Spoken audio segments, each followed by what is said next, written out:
अगला क्वेश्चन है, एक 250 न्यूटन का भार समतल सतह पर स्थिर पड़ा है। यह भार 50 न्यूटन का बल क्षैतिज दिशा में लगाने पर चलता है।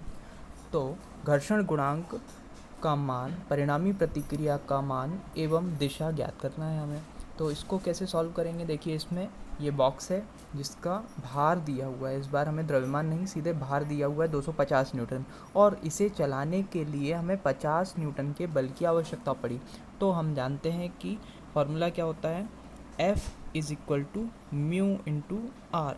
यहाँ पर हमारे पास म्यू की वैल्यू नहीं है लेकिन आर की वैल्यू है, क्योंकि आर बराबर होता है वेट के, और वेट हमें दिया हुआ है 250 न्यूटन, और जो बल है फ्रिक्शन फोर्स उस खिंचाव बल के बराबर होता है। तो F is equal to P is equal to 50 newton. तो यहाँ से म्यू का मान क्या हो जाएगा, म्यू हो जाएगा F अपॉन आर। तो F यहाँ पर कितना है 50 न्यूटन, और R की वैल्यू है 250 न्यूटन। तो 0 से 0 कैंसिल, 5 5 25, तो ये हो जाएगा 1/5, या म्यू की वैल्यू कितनी हो जाएगी 1/5 यानी 0.2। 1 divided by is equal to 0.2। तो इसकी तो कोई यूनिट नहीं होती, तो ये हमारा आंसर हो गया पहला। लेकिन अब हमको इसको थोड़ा सा समझना पड़ेगा कि इन्होंने परिणामी प्रतिक्रिया, अब प्रतिक्रिया तो हमारे पास ये है लेकिन ये परिणामी प्रतिक्रिया क्या होती है। अब इसको समझने के लिए पहले तो हमें एंगल यानी एंगल ऑफ फ्रिक्शन निकालना पड़ेगा। एंगल ऑफ फ्रिक्शन क्या होता था, ध्यान दीजिए। एंगल ऑफ फ्रिक्शन की परिभाषा के अनुसार अभिलंब प्रतिक्रिया और घर्षण बल का परिणामी अभिलंब प्रतिक्रिया के साथ जो कोण बनाता है वो क्या होता है, घर्षण कोण होता है। तो यहाँ से हमने थीटा बनाया। अब ये फ्रिक्शन फोर्स को हम यहाँ पर बनाते थे, ड्रॉ करते थे, तो ये क्या हो जाता है, एक ट्राइंगल बनता है। इस ट्राइंगल में tan theta is equal to क्या होता है, लंब बटे आधार, परपेंडिकुलर अपॉन बेस। परपेंडिकुलर है friction force, upon base is normal reaction. तो यहाँ पर देखो F की वैल्यू कितनी हो गई, F अपॉन R की वैल्यू ही क्या होती है, म्यू के बराबर होती है, और म्यू की वैल्यू है 0.2। इट मीन्स थीटा यानी घर्षण कोण का मान कितना हो जाएगा, tan इनवर्स 0.2।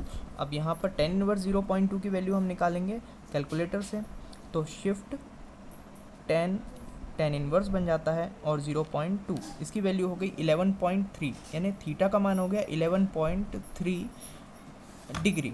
तो यहाँ पर 11.3 डिग्री का जो ये एंगल है, थीटा की वैल्यू 11.3 डिग्री है। तो इस कंडीशन में जो हमारे पास ये नया रिजल्टेंट आएगा आर डैश, इस आर डैश का मान जो रहेगा वो हम इसके द्वारा निकालेंगे। अब आर डैश का मान निकालने के लिए कैसे हम कर सकते हैं, तो यहाँ पर हम लगा सकते हैं sine theta.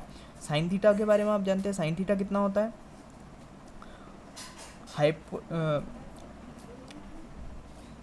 Perpendicular upon hypotenuse. तो यहाँ पर परपेंडिकुलर अगेन फ्रिक्शन फोर्स है, but the hypotenuse is R dash. R dash का मान हमें निकालना है, तो R dash is equal to F upon sine theta. Theta is 11.3 degree.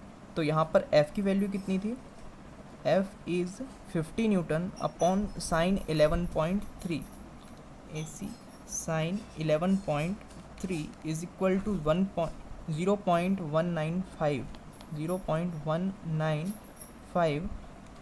50 divided by 0.195 is equal to 256.4। R dash is equal to 256.4 Newton.